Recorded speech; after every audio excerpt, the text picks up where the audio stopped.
Merci, cher Thomas, pour cette introduction. En fait, tu as véritablement touché plusieurs questions qui vont être évoquées dans la suite de mon exposé. Monsieur l'administrateur, mes chers collègues, mes amis, mesdames, messieurs, nouveau dans un lieu qui m'est bien connu, je me présente devant vous pour cette leçon inaugurale de la nouvelle chaire de paléanthropologie du Collège de France, dans ce bel amphithéâtre Marguerite de Navarre qui m'est devenu familier au cours des dernières années.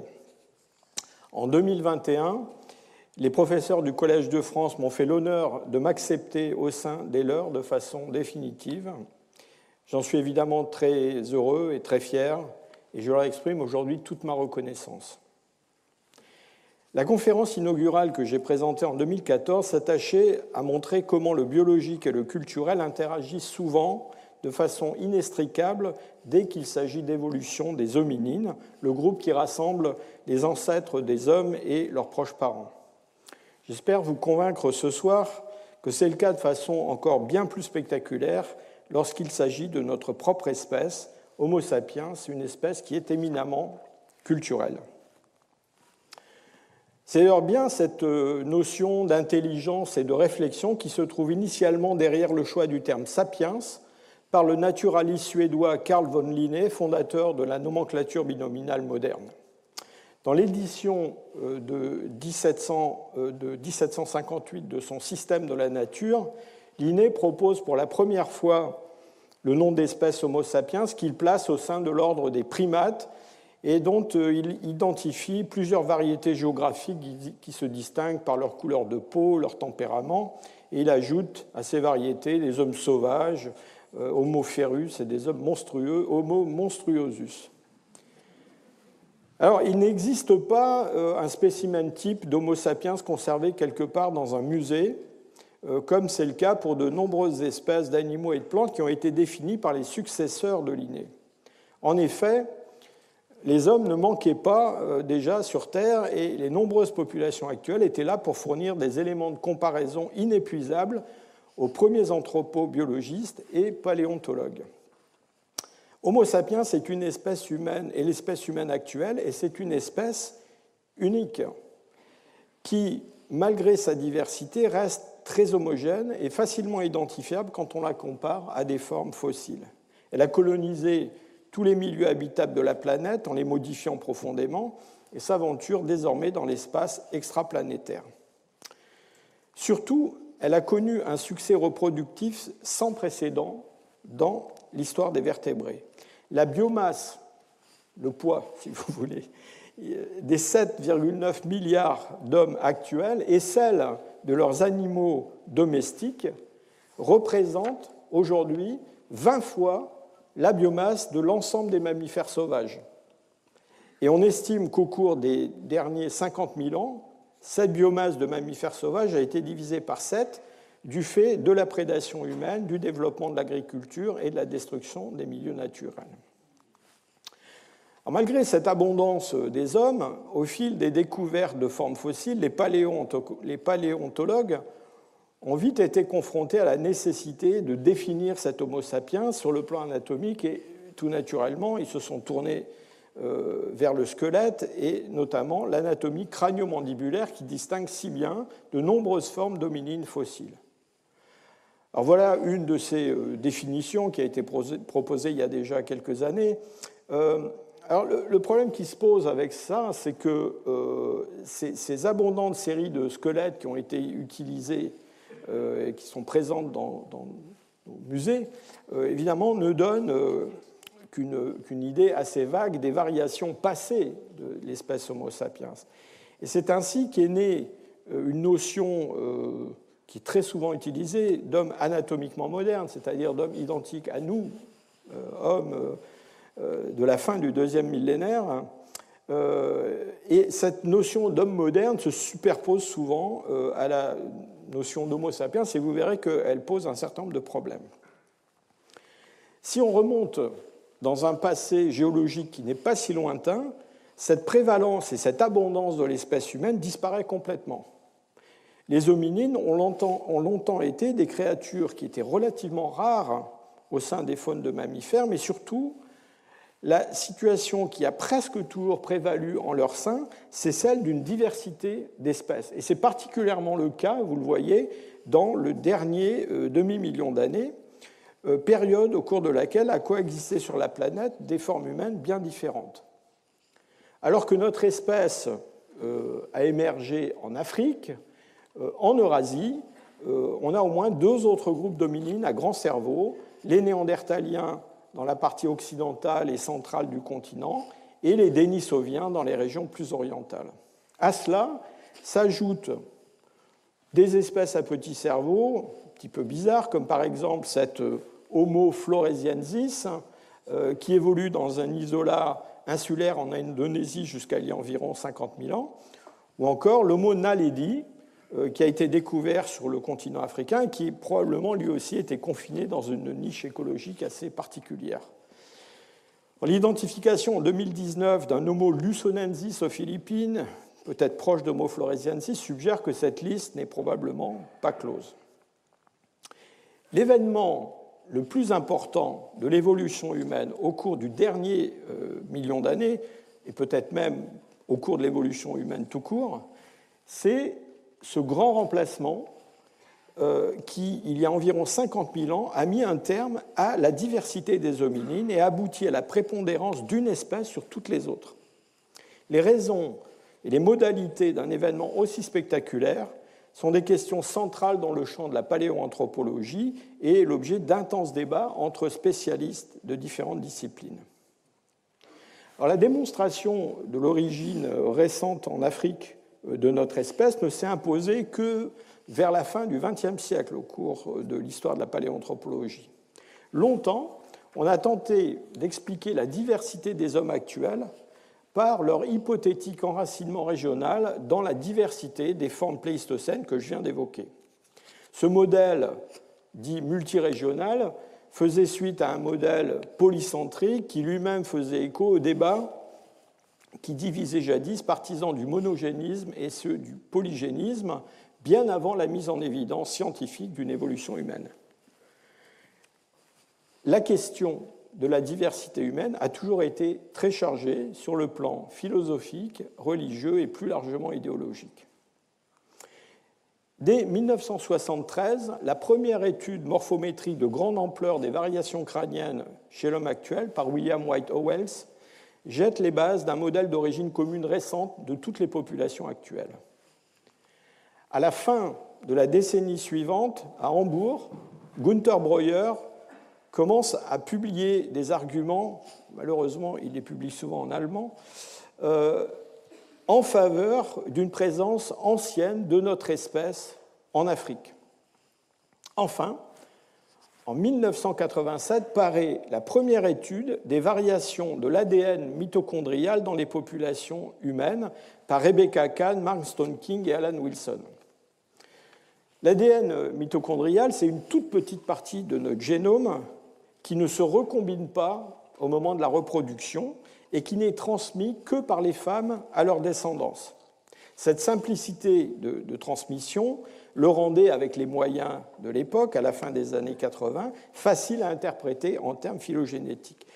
L'étude du groupe de Berkeley établit un arbre qui montre une séparation ancienne entre des lignées exclusivement africaines et tous les autres hommes qui, encore une fois, selon les conclusions de ces auteurs, descendraient d'une Ève, comme c'est le terme qu'ils utilisent, Thomas, on revient à cette idée du mythe, une Ève africaine qui aurait vécu il y a environ 200 000 ans. Cet article a eu un écho médiatique extraordinaire et nous a valu cette spectaculaire couverture du magazine Newsweek le 11 janvier 1988. Vous imaginez qu'il a aussi suscité de vives critiques des tenants du multirégionalisme qui était alors très en faveur. Cependant, dans les années qui ont suivi, d'innombrables études génétiques sont venues conforter les principales conclusions de l'équipe d'Alan Wilson. Elles ont porté d'abord sur ces parties du génome qui ne se recombinent pas, donc l'ADN mitochondrial, mais aussi le chromosome Y, qui, lui, n'est transmis que par les hommes à leurs descendants mâles. Toutes ces études montrent que le continent africain est une zone de plus grande diversité génétique, que les lignées, on parle d'haplotypes, les plus anciennes sont toutes africaines, et enfin que tous les haplotypes non africains dérivent de lignées africaines.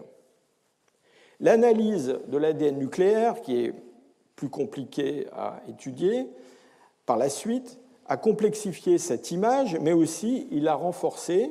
C'est l'image d'un arbre enraciné en Afrique et dont une partie du branchage est passée au-dessus du mur du jardin eurasiatique.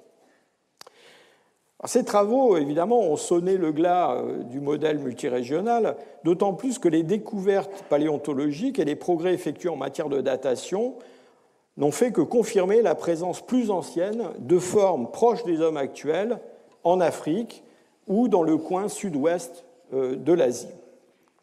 Dès la fin des années 80, se met ainsi en place un modèle synthétique dit d'origine africaine récente qui croise les données génétiques et les données paléontologiques. Les découvertes de sapiens anciens ont essentiellement eu lieu en Afrique de l'Est, un petit peu en Afrique du Sud, et ce modèle promeut l'existence d'un jardin d'Éden, évidemment, dans lequel un homme anatomiquement moderne serait apparu très rapidement, il y a environ 200 000 ans, avant de se répandre plus tard en Afrique, puis hors d'Afrique.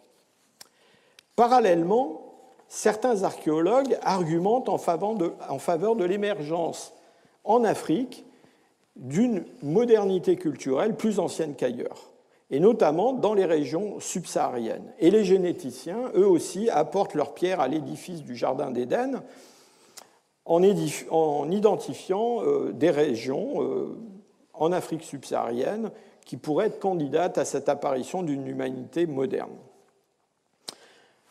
Alors, une fois qu'on a mis de côté cet arrière-fond biblique, l'émergence d'une Ève ou d'un Adam africain, la localisation quelque part au sud du Sahara d'un jardin d'Éden, on voit bien aujourd'hui que ces modèles-là reposent en grande partie en fait, sur une absence de données. La tranche de temps qui précède immédiatement 200 000 ans, sur l'immense continent africain, en fait, n'avait livré qu'une poignée de fossiles assez énigmatiques et mal datés. Et il faut bien dire que, un peu comme un ivrogne qui cherche ses clés dans une rue sombre uniquement dans la lumière du seul réverbère qui est encore allumé, archéologues et paléontologues ne peuvent trouver que là où ils cherchent.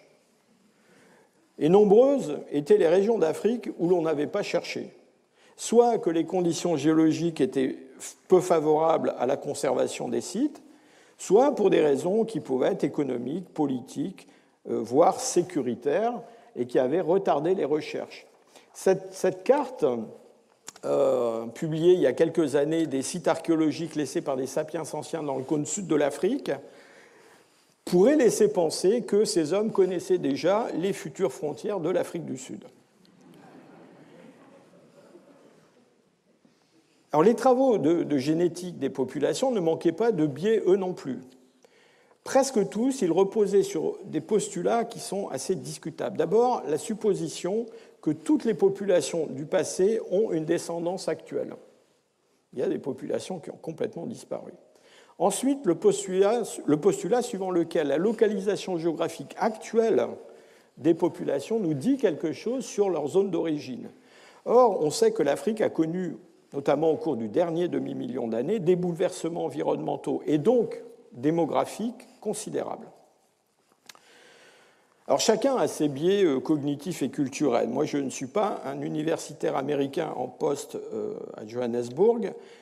Je suis né en Afrique du Nord, dont les paysages me sont familiers, et tout jeune chercheur, je me suis vu proposer par un de mes maîtres, pas très loin d'ici, l'étude d'un fossile humain qui avait été découvert au Maroc. Cette petite mandibule d'enfant découverte dans le site de Djebel Irhoud, entre Marrakech et Safi, est le premier fossile original qui m'a été donné de publier avec ma collègue Anne-Marie Tillier. C'est une pièce bien étrange, avec sa combinaison de traits évolués, par exemple un petit menton qui normalement est l'apanage exclusif de notre espèce, mais aussi des caractères bien plus primitifs. Dans ce site de Djebel Irhoud, les trouvailles avaient commencé au début des années 1960. Comme le relate cette lettre que m'a écrit le docteur Boudard bien des années plus tard, c'était le médecin de la mine de barytine de Djebel Irhoud, où un ouvrier avait mis au jour, au fond d'une galerie effondrée, ce crâne humain pourvu de forts reliefs suborbitaires. Ce trait évoquait l'homme de Néandertal de l'Europe assez proche et il était accompagné de silex taillés comparables à ceux fabriqués par l'homme de Néandertal. C'est ainsi qu'il fut longtemps considéré comme un néandertalien africain dont l'âge devait se situer quelque part au-delà de 50 000 ans avant le présent, sans plus de précision. Pourtant, mes travaux et ceux d'une poignée de collègues montraient que cette interprétation était totalement erronée. Plusieurs fois, je suis retourné à Djebel Irhoud, cette grotte éventrée perdue au milieu d'un paysage lunaire. Selon moi, la clé du mystère des hommes de Djebel Irhoud résidait dans une détermination précise de leur âge géologique. Malheureusement, les quelques tentatives menées dans ce sens butaient sans cesse sur la nécessité d'avoir accès à des niveaux archéologiques en place dans le site. Mais la réouverture d'une fouille demandait des moyens considérables. Et c'est seulement mon recrutement par la société Max Planck en 2004 qui a pu enfin lever ce verrou financier. Je suis infiniment reconnaissant à cette institution de m'avoir enfin donné les moyens de pouvoir mener un projet sérieux qui avait été longtemps convoité, mais qui n'avait jamais pu être réalisé. Ce projet, c'est un projet de terrain qui a été mené par une équipe. Il a été codirigé par mon collègue Abdelwahed Benser de l'Institut national des sciences de l'archéologie et du patrimoine marocain, et son succès a largement dépendu sur les efforts de nombreux chercheurs. Je tiens en particulier à souligner la contribution décisive de Shannon McFerron, qu'Omicron empêche, comme bien d'autres, d'être aujourd'hui avec nous. En 2017, après plusieurs années d'efforts, nous avons publié simultanément 2 articles dans la revue Nature, articles qui ont radicalement changé nos conceptions sur l'émergence d'Homo sapiens. Premier résultat déterminant, le site de Djebel Irhoud n'avait ni 50 000 ans, ni 85 000 ans, ni 165 000 ans, comme l'avaient suggéré plusieurs publications antérieures. Il avait 300 000 ans, ce qui plaçait sous un jour complètement nouveau les fossiles humains du gisement. Au cours de nos fouilles, le nombre de spécimens découverts dans le site a triplé, faisant de Djebel Irhoud le site archéologique africain stratifié le plus riche en vestiges d'hominines pour cette période du Pléistocène. Des régions anatomiques encore inconnues de ces hommes nous étaient enfin dévoilées. Loin de représenter une population relique et encore primitive qui aurait persisté loin du fameux jardin d'Éden est-africain où l'humanité moderne avait déjà émergé, ils représentaient les formes les plus anciennes de notre propre espèce connue à ce jour, et ils précédaient dans le temps les fossiles du Kenya, de l'Éthiopie et de Tanzanie. La face des hommes de Djebel Irhoud est morphologiquement presque indiscernable de la face d'un homme très robuste, certes, d'aujourd'hui, quelqu'un que vous pourriez croiser ce soir dans les rues de Paris. Et leur dentition, elle aussi, les distingue de toutes les autres formes d'hominines contemporaines, en particulier les néandertaliens. Une série de caractères dérivés les rattache donc indiscutablement à l'espèce Homo sapiens. Cependant, ils conservent toute une série de caractères primitifs qui s'expliquent par leur grande antiquité, et c'est notamment le cas de la forme de la boîte crânienne et du cerveau qu'elle contient. Alors, ces découvertes, évidemment, ont porté un rude coup au modèle du jardin d'Éden subsaharien. Il est en effet difficile de trouver une contrée africaine plus éloignée de l'Afrique de l'Est ou de l'Afrique du Sud que le Maroc. La grotte de Djebel Irhoud, tantôt repère de panthères, tantôt siège de brèves occupations humaines, a livré de nombreux outils de silex. Ils appartiennent à ce que les archéologues dénomment le Middle Stone Age, un type d'assemblage nouveau dans lequel les éclats retouchés et les pointes sont prévalents et qui apparaît justement en Afrique vers 300 000 ans. Et il semble se répandre aux quatre coins, trois coins plutôt, de ce continent. Il est tentant de voir dans cette coïncidence un marqueur de l'expansion de notre propre espèce sur l'ensemble du continent africain. On connaît au moins 2 fossiles africains, sans doute témoins de cette expansion. L'un a été découvert au Kenya et l'autre en Afrique du Sud. Leur morphologie rappelle un peu celle des hommes de Djebel Irhoud, mais leur âge précis, jusqu'à présent, n'a pas pu être établi avec précision. Cette émergence de notre espèce apparaît donc comme un phénomène panafricain plutôt que localisé dans un coin limité de ce continent. Cette proposition était contenue dans le titre même d'un de nos 2 articles, The Pan-African Origin of Homo sapiens. Elle a depuis été reprise par d'autres qui pensent l'avoir imaginée, avec cette idée que différentes populations africaines de la fin du Pléistocène moyen ont toutes participé à ce processus évolutif, tantôt séparées et évoluant indépendamment lors de phases climatiques arides, tantôt au contraire reliées quand les conditions climatiques le permettaient et échangeant entre elles des mutations favorables et des innovations techniques. Les hommes de Djebel Irhoud sont des formes anciennes de sapiens, mais ce ne sont pas des hommes modernes, ni anatomiquement, ni sur le plan du comportement. Un des résultats principaux de nos travaux a été de montrer justement qu'il n'y a pas de moment adamique au cours duquel un homme véritable serait assez soudainement apparu.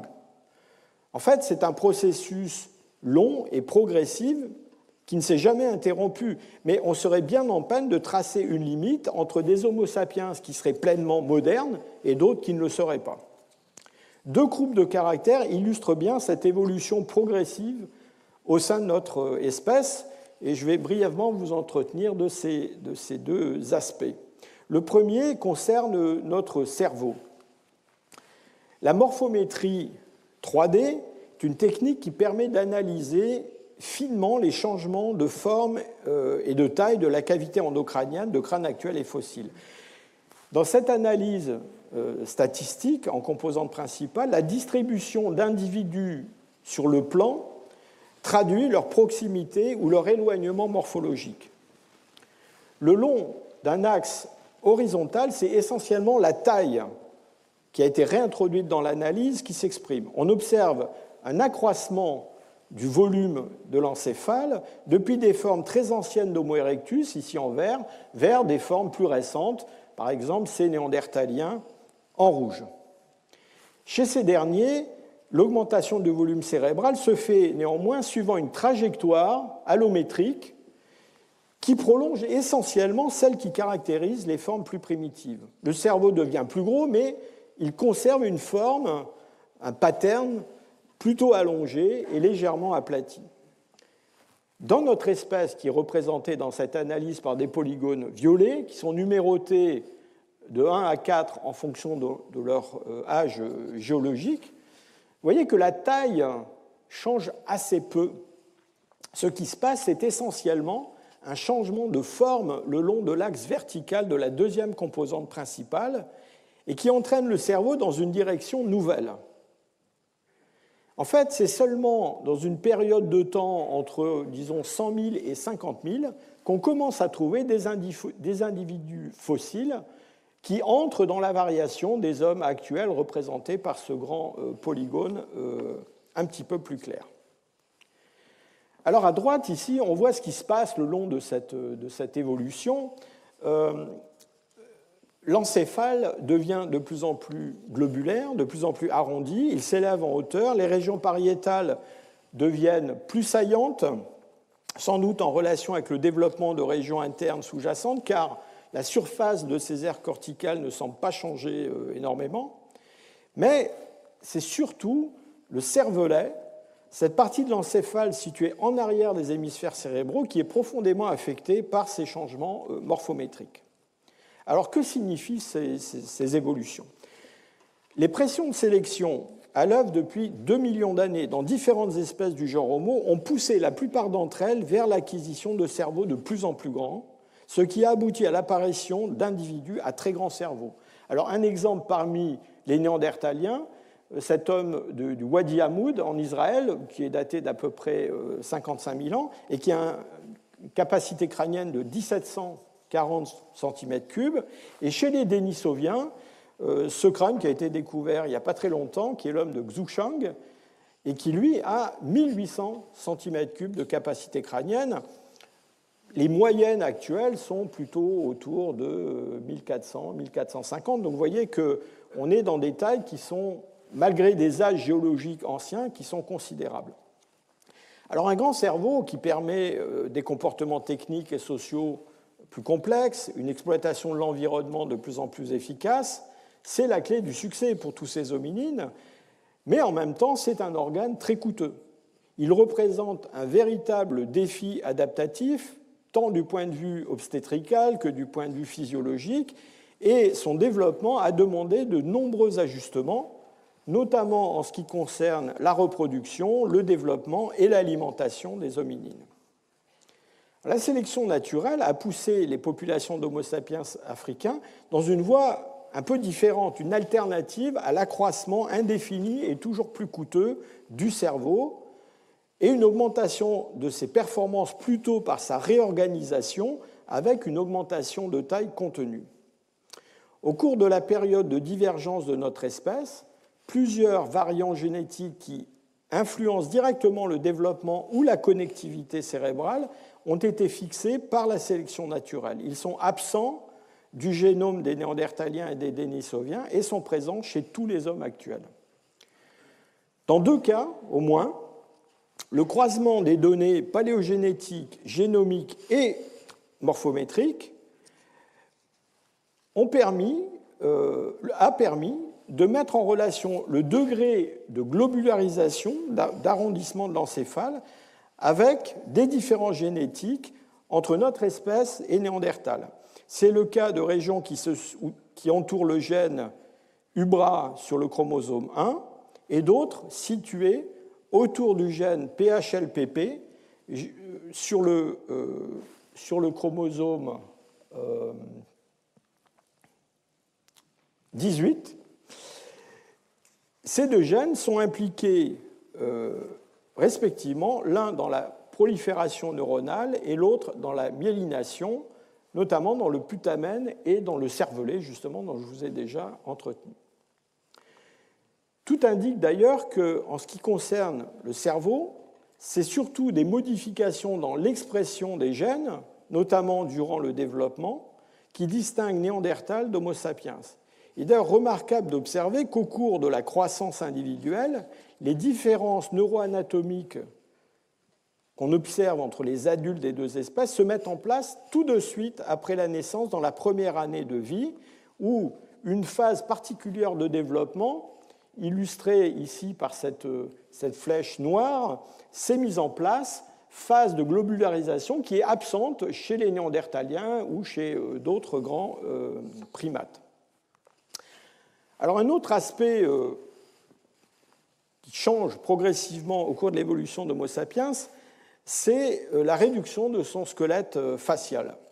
Je vous ai dit que les hommes de Djebel Irhoud avaient une morphologie faciale très proche de celle des hommes actuels, mais vous voyez en comparant cet homme qui a 300 000 ans avec l'homme de Cro-Magnon qui a un petit peu moins de 30 000 ans dans nos régions, qu'il y a eu une réduction très significative de la robustesse faciale, et en particulier la disparition de ce bourrelet susorbitaire qu'on retrouve chez les sapiens les plus anciens, mais qu'on retrouve en fait chez tous les hominines. Notre espèce, en tout cas les hommes d'aujourd'hui, sont les seuls qui ont perdu cette structure. Alors, vous imaginez qu'on s'est beaucoup interrogé sur la signification fonctionnelle, adaptative de ce bourrelet susorbitaire, et en particulier, on l'a cherché du côté de la biomécanique. Malheureusement, les études expérimentales, mais aussi les simulations, les analyses d'éléments finis, montrent qu'en fait, du point de vue biomécanique, ce bourrelet ne sert à rien. En tout cas, il n'amortit pas les contraintes liées à la mastication ou quelque chose comme ça. Et donc, au final, on en reste avec des explications qui sont essentiellement liées à l'expression faciale et au comportement. Un bourrelet osseux surdéveloppé, notamment chez les mâles, ce serait surtout un signal visuel d'intimidation, en même temps qu'une protection contre les coups portés à la face dont le squelette est relativement fragile.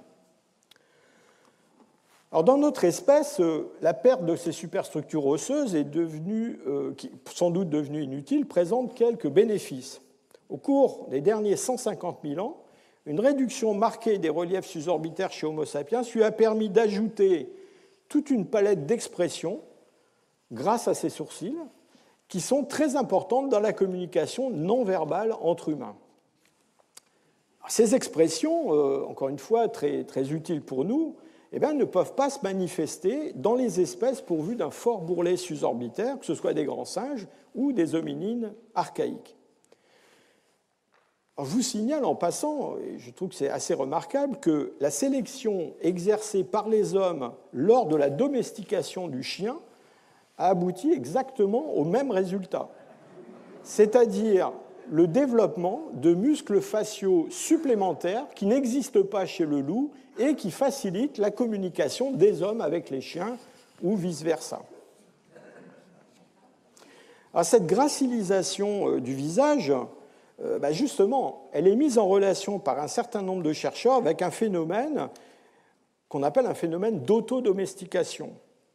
C'est quelque chose qui fait un peu frémir parfois l'auditoire, mais on sait que la sélection systématique dans des espèces sauvages des individus qui sont les plus dociles, au fil des générations, entraîne l'apparition de traits morphologiques qui sont assez identiques d'une espèce à l'autre.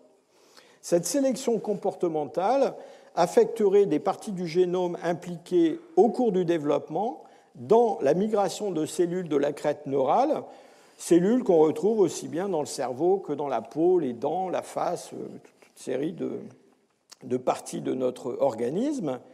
Et chez l'homme, comme chez, d'autres espèces domestiques, on retrouve une réduction du dimorphisme sexuel, une réduction de la denture, une réduction de la face, ainsi que la persistance chez les adultes de traits juvéniles. Alors, comment cette sélection s'est produite dans notre espèce, cette autodomestication? Alors, il y a une façon assez noire de la voir. Dans les groupes de chasseurs-cueilleurs, les hommes les plus violents, ceux qui prennent la femme des autres, ceux qui ont des comportements antisociaux, parfois ne reviennent pas de la chasse.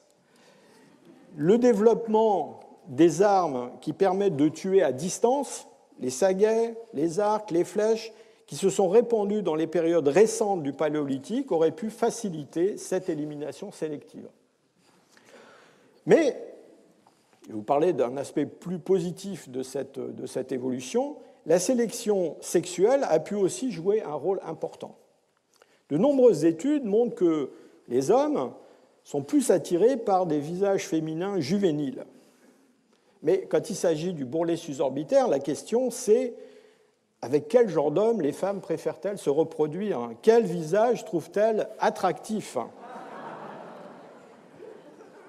Alors, les études transculturelles montrent, alors je ne vais pas vous surprendre, elles préfèrent les hommes grands, aux larges épaules, c'est statistique évidemment, avec un visage moyen, symétrique, qui est signe de qualité génétique en fait.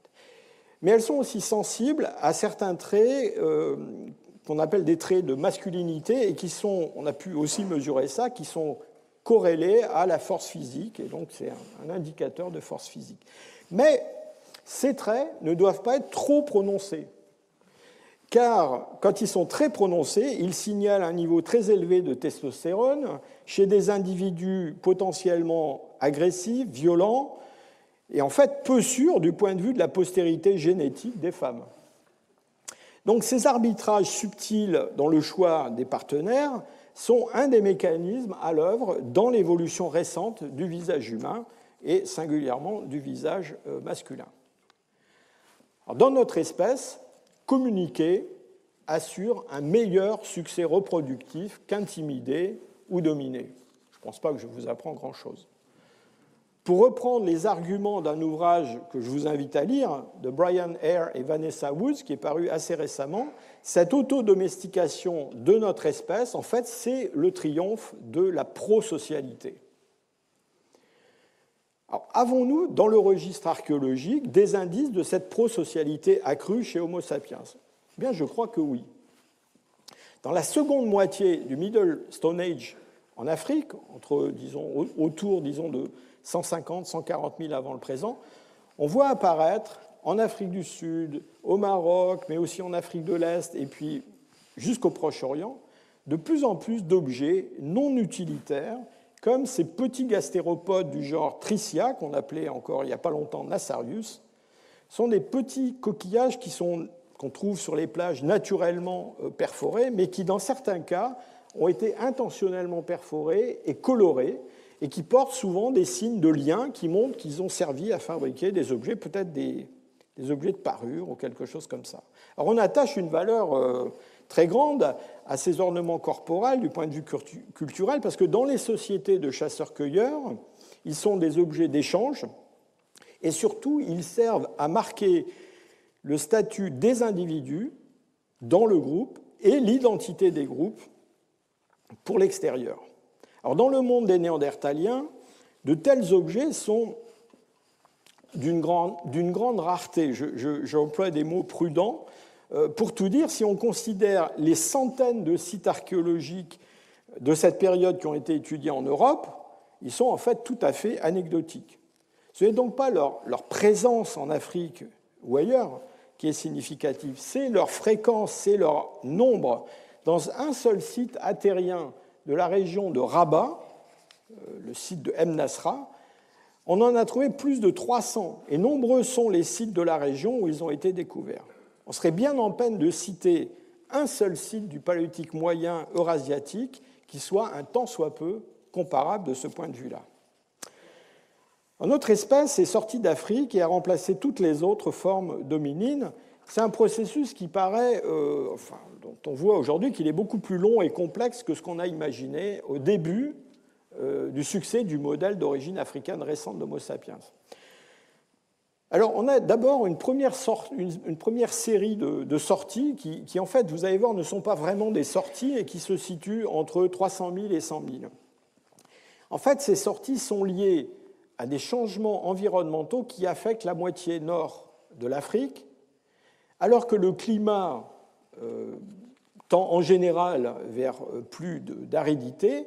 On a périodiquement des épisodes plus humides qui établissent dans les régions désertiques des paysages de savane, parfois arborés, où les hommes, ces hommes du Middle Stone Age, peuvent prospérer. Alors qu'est-ce qui se passe? En fait, c'est une remontée vers le nord de cette zone de convergence intertropicale qui est la limite atteinte par les moussons qui viennent du golfe de Guinée et qui, parfois, arrivent jusque dans le sud du Maghreb. Et à ce moment-là, on a un Sahara vert, c'est-à-dire un Sahara qui est parcouru par, vous voyez, un réseau très dense de fleuves et des lacs, certains absolument gigantesques. Alors, ces changements, ces épisodes de Sahara vert se reproduisent tout au long du dernier demi-million d'années, mais en fait, ils affectent pas seulement le Sahara, mais toute la barrière de désert qui se trouve entre l'Atlantique et le golfe Persique. Et donc, ces conditions qui prévalent dans le Sahara prévalent aussi dans le sud du Proche-Orient, et les populations africaines qui sont adaptées à ces milieux-là se dispersent dans cette niche éco-géographique. Personne ne leur dit « attention, vous sortez d'Afrique ». Ils sortent, je dirais, naturellement, sans qu'il y ait vraiment un déplacement. Alors on trouve en Israël vers 180 000 les traces de ces hommes. Voilà un maxillaire qui a été trouvé dans un site qui s'appelle Misliya, qui est daté vers 180 000. C'est une morphologie qui n'a rien à voir avec les hommes de Néandertal, c'est une morphologie d'Homo sapiens africain.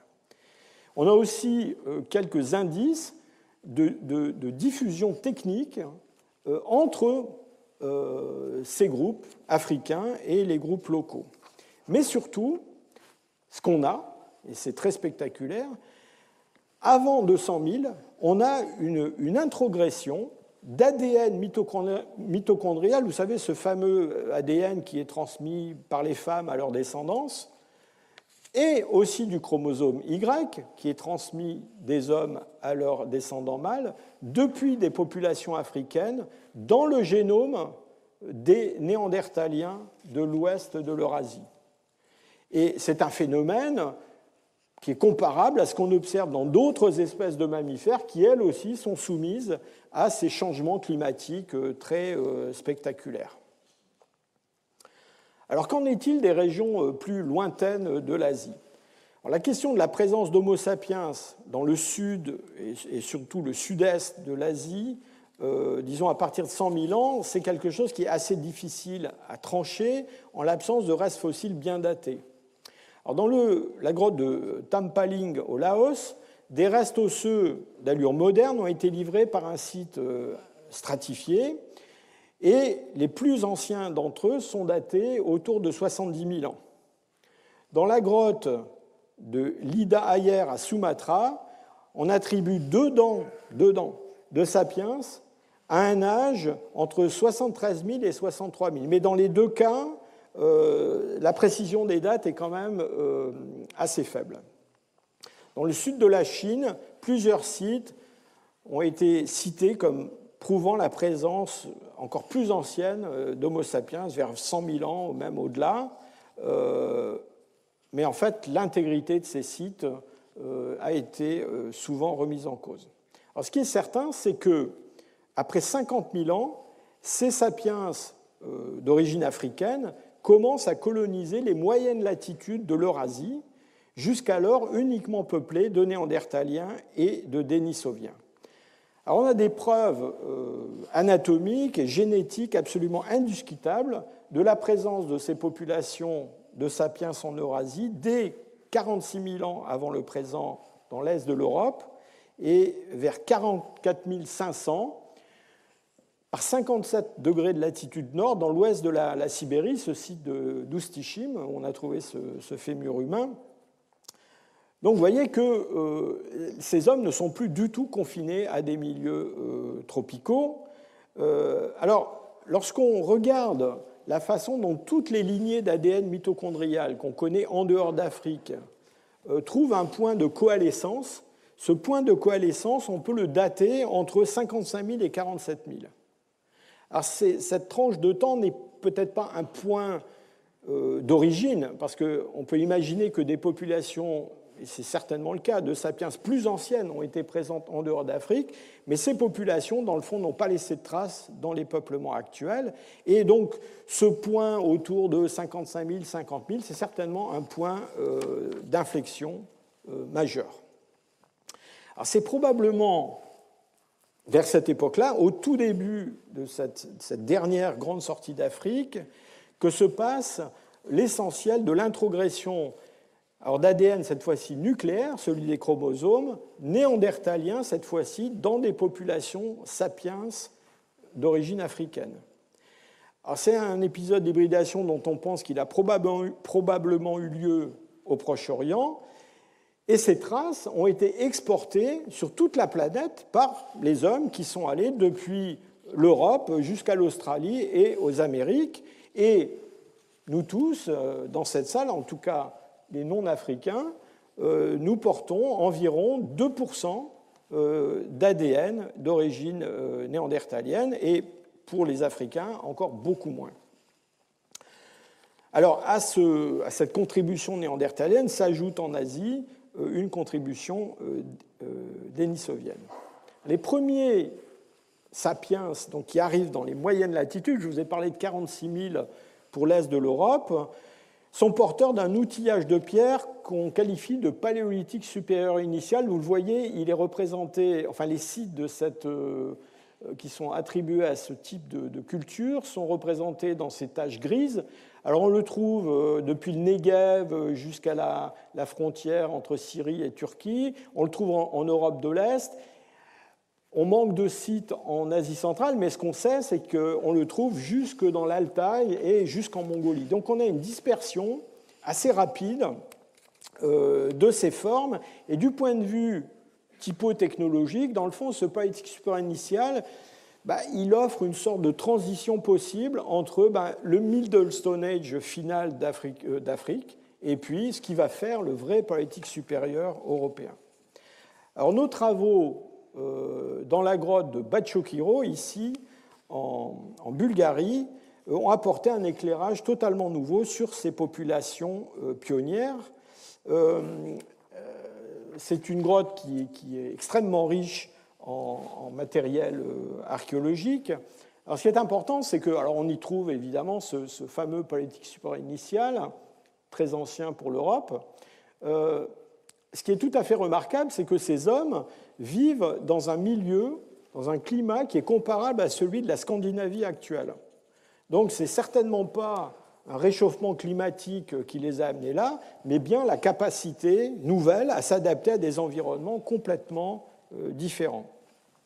Du point de vue anatomique, alors pour le coup, on les qualifierait d'anatomiquement modernes, ils sont à peine discernables d'hommes actuels. Mais ce qui est très intéressant, c'est qu'on a pu, sur ces restes osseux, qui sont très bien conservés pour certains, extraire de l'ADN ancien. Et ce que montre l'ADN, alors ça c'est un exemple de un des hommes de Batchokiro, ce que montre cet ADN, c'est que ces hommes ont été en contact direct, localement, avec des Néandertaliens. Pourquoi ? Eh bien parce que, en plus de tous ces petits bouts d'ADN néandertalien que vous voyez figurés en bleu, et qui sont dispersés dans leur génome, un peu comme dans le nôtre, eh bien, ils ont ces grands segments d'ADN néandertalien. Et ces grands segments d'ADN, ça correspond à une hybridation qui a eu lieu entre 6 et 7 générations auparavant. Donc, c'est 6 ou 7 générations à l'échelle du Paléolithique, c'est rien du tout, c'est aujourd'hui. En tout cas, c'est hier. Alors, ce qui est remarquable, c'est qu'on trouve des situations comme ça chez ces hommes. On a un autre fossile qui a été découvert en Roumanie, dans un site qui s'appelle Pestera Couazé, probablement du même âge, où on a aussi un individu qui a été en contact récent avec, enfin une population en contact récent avec les Néandertaliens. Mais on a récemment extrait de l'ADN des restes de cette femme, de Zlati Kun, en Tchéquie, et qui est une femme vivant à la même époque, plus à l'ouest. Et alors elle appartient à un groupe qui n'a pas de contact avec les Néandertaliens locaux. Et donc on voit que ces petites populations pionnières, dans le fond, ont été confrontées à des situations très très différentes d'une région à une autre en Europe. Alors, ce qui est remarquable aussi à propos de cette contribution néandertalienne, elle est plus élevée que chez nous, puisqu'ils étaient en contact récent, donc entre 3 et 3,8% d'ADN néandertalien. Mais on observe dans le génome des hommes de Batchokiro, on observe déjà ce qu'on appelle des déserts d'ADN néandertalien.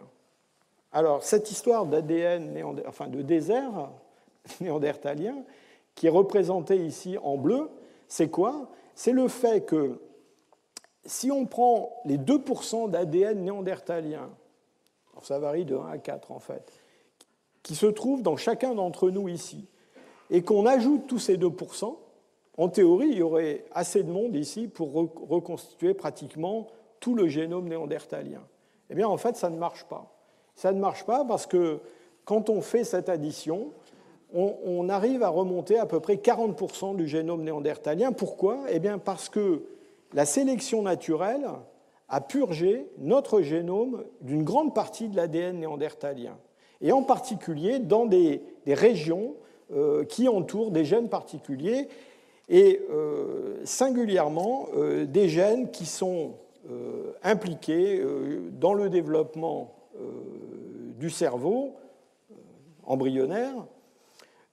Et tout ça donc, dans un contexte où on a l'impression qu'on a affaire à deux espèces qui sont en train de se séparer. Avec le cerveau, les testicules sont les autres organes où le génome néandertalien est le moins exprimé. Pourquoi ? Parce que très probablement, les hybrides mâles avaient une fécondité réduite. En tout cas, ce que nous montre le génome des hommes de Batchokiro, c'est que cette sélection dont je vous parle, elle a agi de façon extrêmement brutale, rapide. C'est-à-dire qu'on en voit les effets 6 à 7 générations après cette hybridation. Donc tout de suite, les hybrides de première, deuxième, troisième génération, il y en a certains qui sont exclus complètement de la reproduction. En nos travaux à Batchoquiro, on a aussi montré que l'arrivée de ces sapiens dans l'ouest de l'Europe est bien plus ancienne que ce que l'on croyait. On a des âges, je vous l'ai dit, autour de 46 000. Et donc, elle est antérieure d'à peu près 6 000 ans à la disparition des derniers néandertaliens dans l'ouest de l'Europe. 6 000 ans, c'est très long. Ça montre que l'avantage adaptatif que pouvaient avoir ces sapiens sur les néandertals locaux était quand même pas écrasant. Et d'ailleurs, les données de l'ADN nucléaire nous montrent que, en fait, ces populations du Paléolithique supérieur initial de Batchoquiro, eh bien, elles n'ont guère laissé de traces dans les populations actuelles d'Europe. On trouve un petit peu de leur ADN, en fait, beaucoup plus à l'est, en Asie, où là, il y a une petite postérité, si je peux dire, de ces populations. Donc, soit elles se sont perdues, si je peux dire, dans le monde néandertalien, soit, plus probablement, elles ont été remplacées, absorbées par d'autres populations de sapiens qui sont arrivées plus tard, en particulier des groupes qu'on appelle les groupes aurignaciens, et qui, eux, pour le coup, vont vraiment sonner le glas des néandertaliens il y a 40 000 ans. Ils vont se répandre jusqu'aux îles britanniques, jusque dans la péninsule ibérique, et là, c'est fini pour les néandertaliens. Alors, témoin de la complexité de ce processus, la mosaïque d'industrie paléolithique qu'on trouve en Europe à la charnière entre le paléolithique moyen et le paléolithique supérieur, le premier produit en Europe par des néandertals, le deuxième par des homo sapiens. Alors, dans cette période de changement rapide, on a toute une mosaïque de cultures qui dure quelques millénaires, et malheureusement, les restes humains découverts dans les sites qui livrent ce matériel archéologique sont fort rares. Quand je dis fort rares, il n'y en a pratiquement pas. Et donc, on s'interroge beaucoup sur la nature biologique de ces assemblages, la nature biologique des fabricants de ces assemblages. Alors, dernier point, aux interactions biologiques que j'ai déjà abondamment évoquées, se sont certainement ajoutées des interactions culturelles et comportementales. Les hommes de Batchoquiro produisaient une riche industrie osseuse et toute une panoplie d'objets de parure bien plus élaborés que ce que leurs ancêtres avaient fabriqué auparavant en Afrique ou au Proche-Orient. Ce sont essentiellement des dents de carnivores qui ont été travaillées, qui ont été percées. Et il est absolument, de mon point de vue, remarquable qu'on trouve des objets assez comparables en association avec les néandertaliens terminaux quelques siècles plus tard dans l'ouest de l'Europe.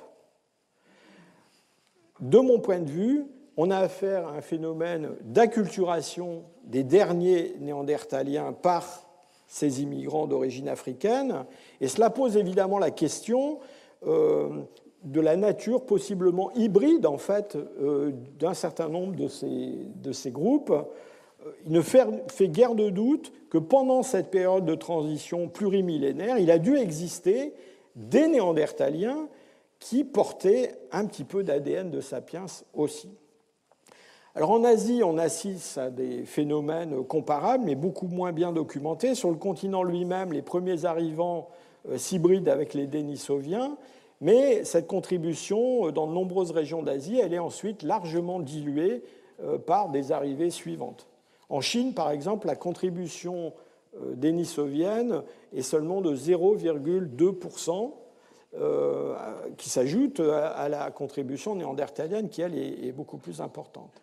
En fait, c'est dans les régions périphériques de la Mélanésie et de l'Australie que des traces de cette introgression denisovienne exportées depuis le continent sont restées beaucoup plus visibles. On a des populations avec 4-5% d'ADN denisovien. Alors, l'Australie, que je viens d'évoquer, a été colonisée par voie maritime, probablement pas de façon accidentelle, mais de façon délibérée.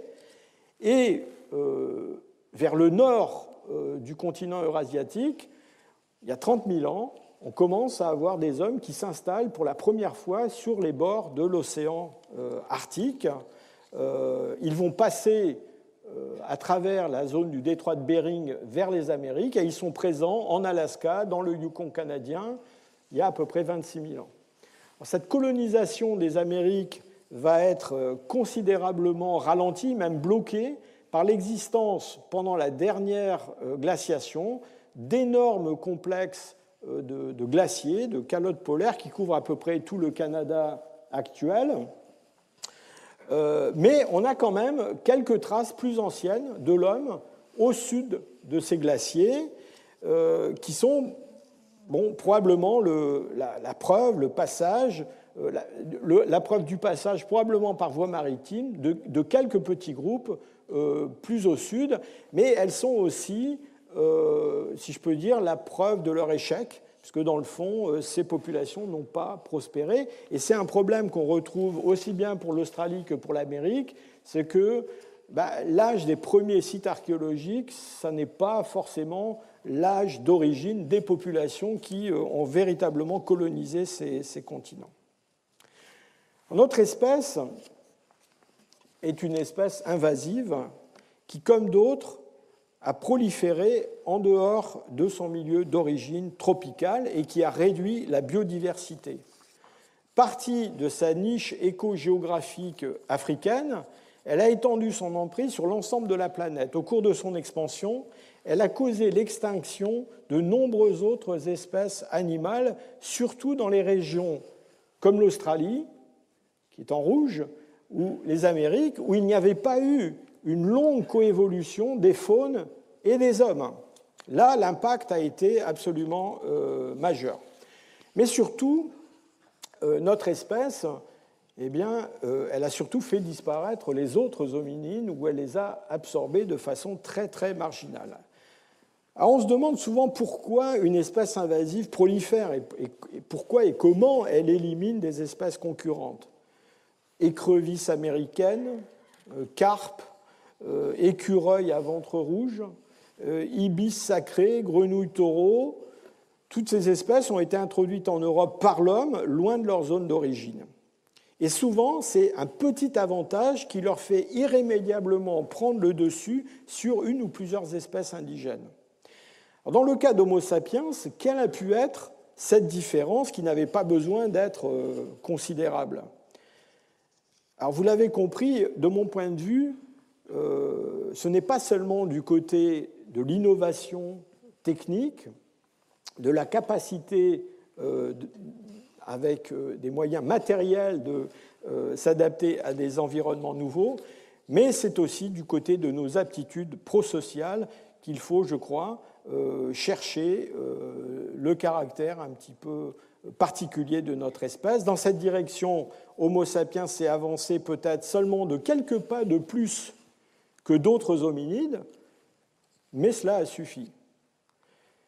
Porté à tisser des liens sociaux de plus en plus complexes à diverses échelles, il a formé des groupes d'une grande cohésion et, au cours de son évolution récente, Homo sapiens a construit des réseaux de solidarité de plus en plus étendus. C'est bien ce qu'exprime la richesse de l'art paléolithique qui explose quelques millénaires seulement après l'arrivée de nos ancêtres africains en Europe. Les récits qui sous-tendent ces images d'animaux et ces représentations d'êtres imaginaires, comme cet homme à tête de lion, d'êtres qui n'existent pas, ces croyances communes dans des choses qui n'existent pas vraiment, ce partage d'une langue, d'une religion, c'est ce qui unit bien au-delà du cercle familial, du cercle du clan, ceux qui, sans se connaître, savent qu'ils appartiennent au même peuple. Voilà, je vous remercie pour votre attention. Je voudrais ajouter quelques mots de remerciement. Lors de ma conférence inaugurale, j'ai eu l'occasion de remercier mes maîtres à l'université et avant, et aussi de remercier ma famille qui m'a soutenu tout au long de mon parcours personnel et professionnel. Alors aujourd'hui, je voudrais ajouter quelques mots de remerciement pour ceux qui m'ont accueilli au Collège de France. Alors, Thomas, évidemment, en tant qu'administrateur qui représente l'ensemble des professeurs du Collège de France, mais aussi l'administrateur précédent, qui doit être à quelques rangs derrière, Alain Prochian, qui n'a pas ménagé ses efforts pour que ce jour advienne, et Hugues Deté, qui, lui, ne ménage pas ses efforts pour me faciliter mon installation place Marcellin Berthelot. Et puis, je voudrais aussi remercier tous ceux qui ont travaillé avec moi ces dernières années à l'Institut d'anthropologie évolutionnaire de Leipzig. Vous voyez que j'aurais du mal à citer des noms parce qu'ils ont été très nombreux et tous, à leur niveau, ils ont apporté une contribution aux travaux que je vous ai présentés aujourd'hui. Je pense en particulier à Philippe Gunz, qui lui aussi ne peut pas être avec nous aujourd'hui, mais qui a joué un rôle moteur dans beaucoup de travaux sur la morphologie de l'endocrâne, notamment. Donc voilà, je leur voue une très grande reconnaissance parce que sans eux, tout ça ne serait pas advenu. Merci.